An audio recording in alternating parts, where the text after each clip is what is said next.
আসসালামু আলাইকুম ভাই আব্দুল্লাহ। আজকে আপনার কাছে প্রশ্ন হচ্ছে, যে ব্যক্তি মনে করে নারী পুরুষের সমান অধিকার না দিয়ে ইসলাম নারীর প্রতি জুলুম করেছে, সে ব্যক্তির বিধান কি? ওয়ালাইকুম সালাম ভাই। এটার উত্তর হলো, ইসলাম নারীকে পুরুষের সমান অধিকার না দিলেও তাকে তার যথাযথ অধিকার দান করেছে। ইসলাম তার প্রতি কোনো অন্যায় করেনি। ইসলামের এই অধিকার বন্টনকে যদি কেউ অস্বীকার করে এবং অন্যায় ও অবিচার মনে করে, তাহলে সে কাফের। মাতৃ দিবস পালন করা কি বৈধ? এটি আসলে অমুসলিমদের আবিষ্কৃত একটি ঈদ, সুতরাং মুসলমানদের তা পালন করা বিদআত এবং সেই সাথে কাফেরদের সাদৃশ্য অবলম্বন ও অন্ধ অনুকরণও। মুসলমানদের বাৎসরিক ঈদ দুটি এবং সাপ্তাহিক ঈদ একটি, এছাড়া কোনো ঈদ বা পালনীয় দিবস নেই। বলা বাহুল্য, কাফেরদের অনুকরণে অনুরূপ সকল ঈদ বর্জনীয়।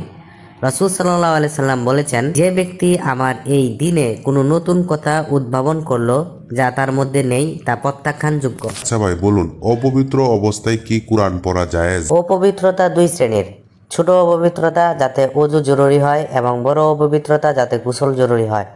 ছোট অপবিত্র অবস্থায় থাকলে কোরআন স্পর্শ না করে মুখস্থ পড়া জায়েজ, আর বড় অপবিত্র অবস্থায় কোরআন পড়া জায়েজ নয়।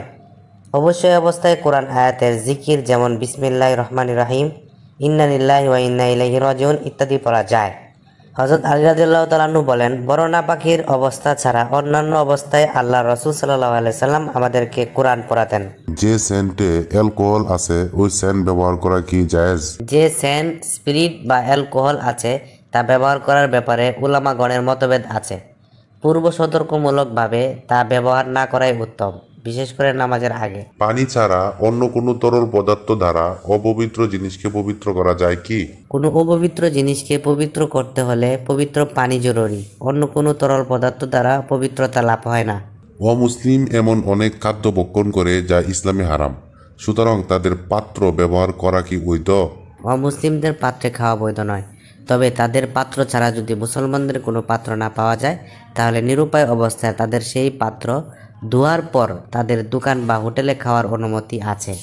একদা এক সাহাবী রাসূল সাল্লাল্লাহু আলাইহি সাল্লামকে জিজ্ঞাসা করলেন, আমরা আহলে কিতাবদের পাশাপাশি বাস করি, আর তারা তাদের পাত্রে শূকর রান্না করে এবং মদ পান করে। এখন আমরা কি তাদের পাত্রে পানাহার করতে পারি? উত্তরে আল্লাহ রাসূল সাল্লাল্লাহু আলাইহি সাল্লাম বললেন, যদি তোমরা তা ছাড়া অন্য পাত্র পাও তাহলে তাতেই পানাহার করো, আর যদি তা ছাড়া অন্য পাত্র না পাও তাহলে তা ধুয়ে নাও এবং তাতে পানাহার করো। ভাই আব্দুল্লাহ, আজকে এখানেই শেষ। সবাইকে ধন্যবাদ সম্পূর্ণ ভিডিওটি দেখার জন্য। সবাই আমার চ্যানেলটিকে সাবস্ক্রাইব করে রাখবেন। এরকম আরও ভিডিও পেতে সাথেই থাকবেন।